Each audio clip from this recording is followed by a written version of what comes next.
Now then YouTube, I'm the Toff Man and welcome back to a complete guide to Thaumcraft 5. Straight off the bat I've got to apologise, I'm still ill at the moment, my cough has not gone anywhere and my throat seems a little bit strange, but if there's some random cuts in there, you know why. Now in previous episodes I've explained the use of timestamps. In the description below you will find all of the timestamps to everything that I'm talking about in today's episode. If you're looking for something in particular that I'm going to go through, then go down into the timestamps guys, click wherever it is that you want to see and find out whatever it is that you want to find out. So we're going to start this episode off by talking about advanced aura tapping. Very, very important thing to get into first, guys. The advanced aura tapping, basically, once you've found this, once you've researched this, it will allow you to do more with the aura. Well, I'm saying do more. You have discovered a more efficient way of tapping the aura, doubling the normal draw rate. In addition, you no longer need to hold the wand in your hand to do this, merely having it on your hotbar is sufficient. So previously I've showed you putting my iron capped wooden wand that I had at the time into my hand and it charging the wand up. You don't need to do that anymore, just having it on that bottom line there once you've found this particular research is enough to be able to do that, which is great. It doesn't stop there though. Moving forward, master aura tapping will now allow you to have it anywhere in your inventory, not just your hotbar. It is also able to draw these 3 times faster than normal, which is great. So there are 2 things that you really need to get as soon as you possibly can. Having this is just fantastic. So we're going to move up to here, the recharge pedestal. If running around, well, it says here, look, traveling around the countryside to recharge your wand is all well and good. But an automatic way of doing it would be much better, and this is the way of doing it. A recharge pedestal, 2 diamonds, an arcane pedestal, primal charm, and a gold ingot with 10 aurum, 15 permutatio, and 15 potentia. Crafted does just that. Any wand placed into it will automatically draw Vis from the aura to recharge itself. So let's take a quick look at this. Recharge. There we go. Stick that down. It's great. Now, where's my little iron cap wooden wand that I've got kicking around? There it is. It's actually full, which is not good, guys, because I can't actually show you this. So what we're going to do is we're going to go and grab some more iron and a stick. If I could spell today, this would be fantastic. So we're going to make another one. There we go. Now, I've got to be quick with this because it's going to start recharging as soon as possible, and you just right click on there and you can see it's going to take everything from the aura around us and start charging that wand right there, which is going to be great, guys. That's exactly what we're going to do. Now I'm not sure, will this stop once it's full? It's actually going pretty slow, so we'll leave that to it, but that's basically what happens to the wand recharge pedestal. Next on the list is the Vis Storage. Waste not, want not. Vis Storage. So you need primal charm, you need an earth, water, fire and air shard with another primal charm and a mundane amulet, 24 aurum, 128 potentia and 24 vacuous. Most of the time a single wand is more than enough for any thaumaturge, but there are occasions where the Vis it stores just isn't enough. Carrying more than one wand would solve this, but experimentation has shown there is another way. By crafting an amulet capable of storing Vis, you will be able to recharge wands and other items in the field while it's being worn. Your success has been mixed, however. You can only recharge wands while holding them in your hand, and even then, the recharge rate is slow.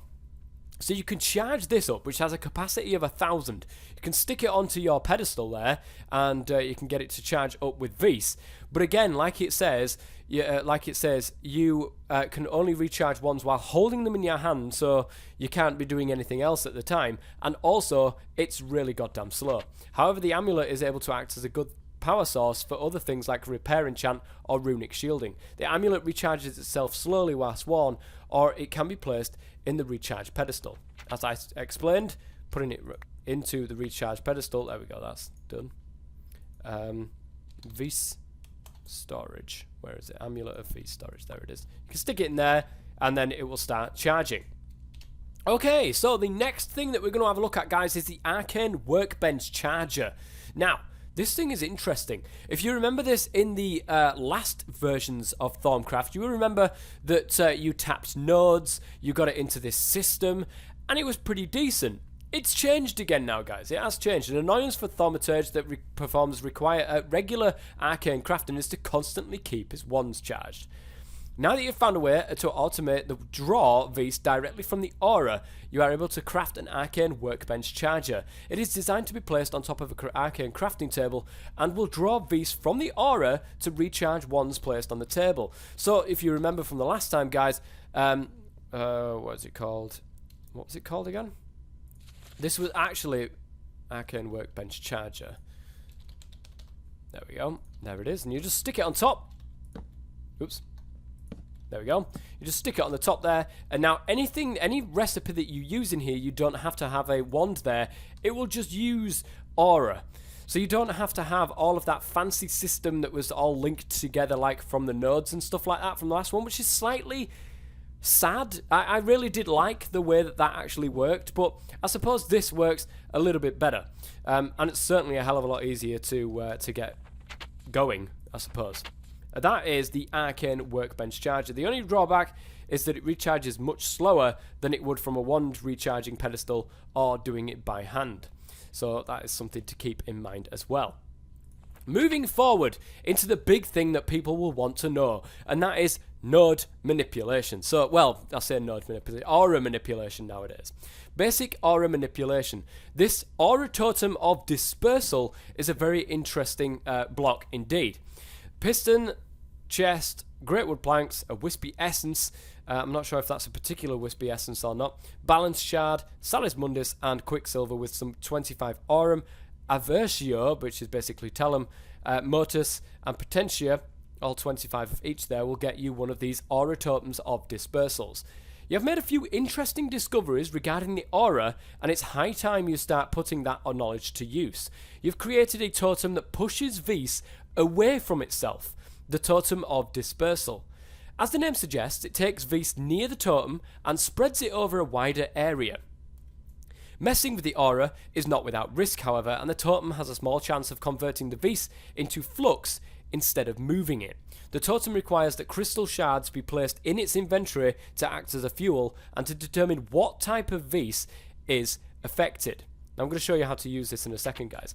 Each totem has an inner and outer area in which it operates. By default, the inner area consists of the chunk in which it's in, which is located while the outer area consists of 8 chunks surrounding the one chunk that is the inner area. The dispersal totem moves Vis from the inner area towards the outer area. You also know how to craft 2 different totem poles. These poles must be placed below a totem, and each totem can have up to 5 poles located below it.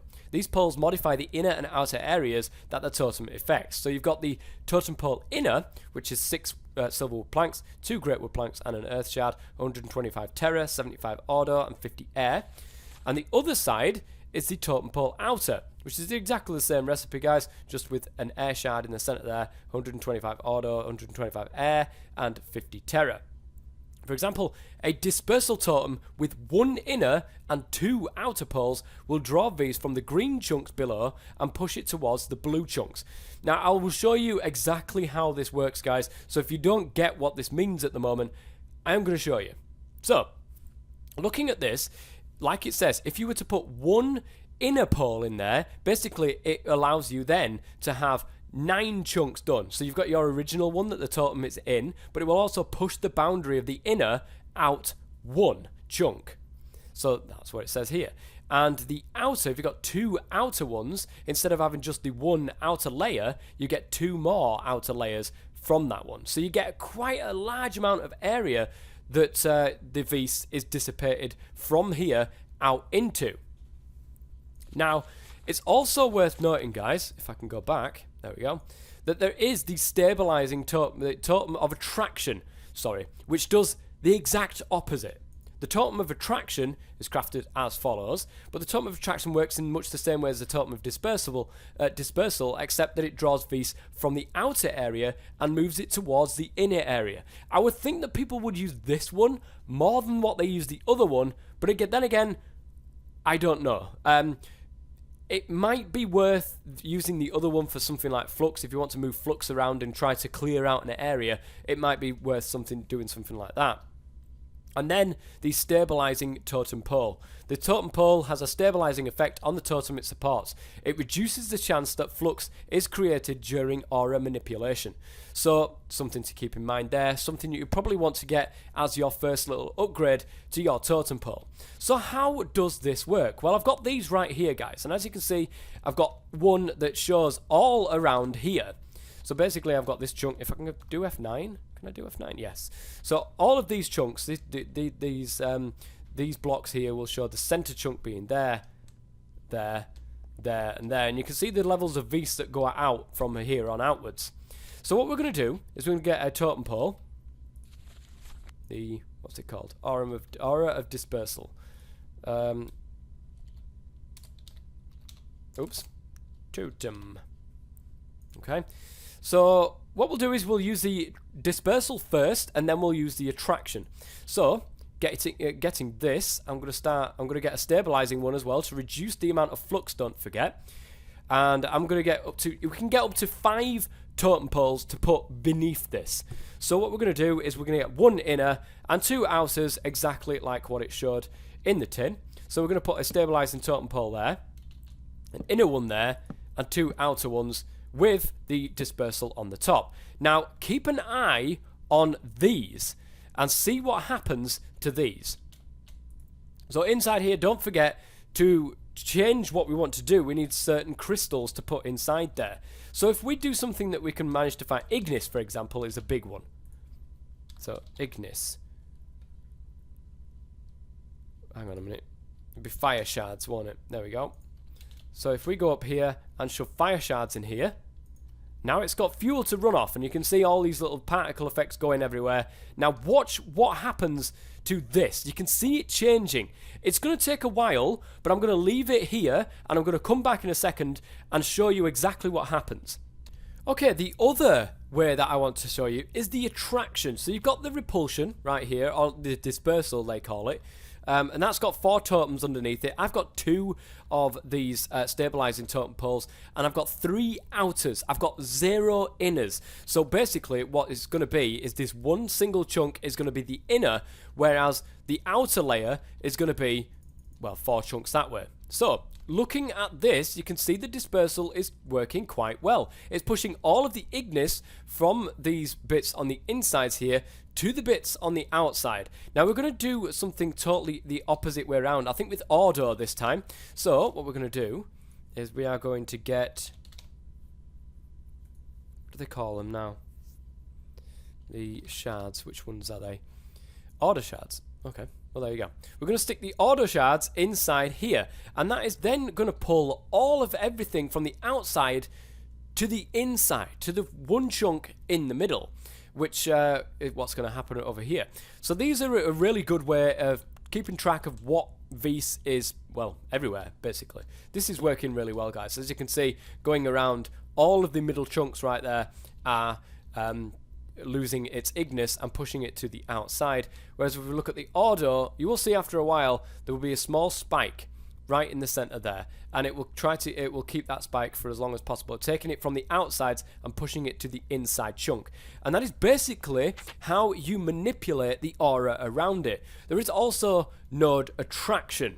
Now this is brand new, guys. This is something that even I didn't manage to come across when I was doing the beta. Now you need a whole load of crystals. Well, it's the actual crystal that you've got to make as well. So you need that.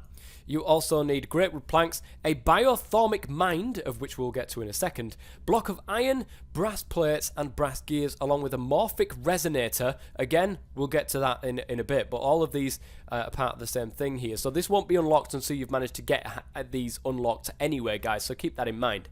Manipulating the aura is one thing, but if you're able to move nodes around, you could ensure a steady supply of Vis where and when you want it. To this end, you have developed node magnets. Now, people will already know about this in the past versions of Thaumcraft, if they do. If they don't, then I'm going to explain and show you how it works. The magnet focuses on the nearest node within 32 blocks and slowly draws it towards the itself. What? It sounds simple, but in effect, the node is being forcefully ripped through the aura.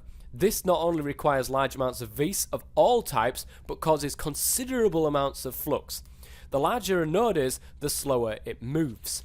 The node magnet itself is quite fragile, and care must be taken not to damage or topple it. It can survive minor knocks, but anything more will shatter the delicate components. It can be picked up with the right click by right-clicking it with a wand. Warning! The moment you have placed down the node magnet, you'll notice something strange. It seems to emit an almost inaudible humming noise that still manages to set your teeth on edge. Angry grunts and howls from the surrounding area seem to indicate that you're not the only one disturbed by the noise. Ooh, dear me. So, let's make a node magnet, guys, and we'll show you how this works. So, node magnet, great. And we're going to set that down just in this over here. Now, it's looking, I believe, it's looking for the nearest node within 32 blocks. Or at least, that's what I reckon. Now, it's not making any noise, so I don't think it can find anything. So, what we'll do... So it does it within 2 chunks. We're going to put down a node. Okay? Right here. Bang. It would help if I had goggles of revealing on. Not googles of revealing. Goggles of revealing. There we go. Stick them on.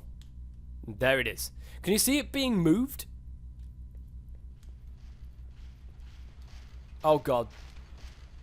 Yeah, that is really annoying. But you can see it's starting to move the node from over there to over here. So if it can be picked up with a right click of a wand, for instance, once it's been moved over here, we'll see what happens. It'll probably stop right in front of it right there. Again, this is actually something that I've never tested before, but I would presume that this is how it works. It uses large amounts of Vis as well, don't forget. How's the Ordo doing? Ah, you can see the visual mountain that's starting to happen there, which is great. Oh, those things don't look good. Something to keep in mind there, guys. It's a sinister node as well. Oh dear, that wasn't exactly what I wanted to create for this particular thing. So it will stop right there, and we can right click that. Whoops, I didn't mean to do that. But then we can move the magnet further away. So for instance, I could put it over here. And it's now locked on that node, and it's moving it again. So you'll be able to effectively move nodes quite a large distance by doing this, but it will create flux. It will create these little bits and bobs that are flying around, these wisps that are flying around, which will cause all sorts of problems. So, there you go, guys. That is pretty much all of the Thaumaturgy tab now finished and done, including all of the node manipulation and the aura manipulation. So there you go, guys. If this has been useful to you, please go ahead and leave a like. Don't forget the timestamps in the description below will be in every single one of these Thaumcraft. Oops.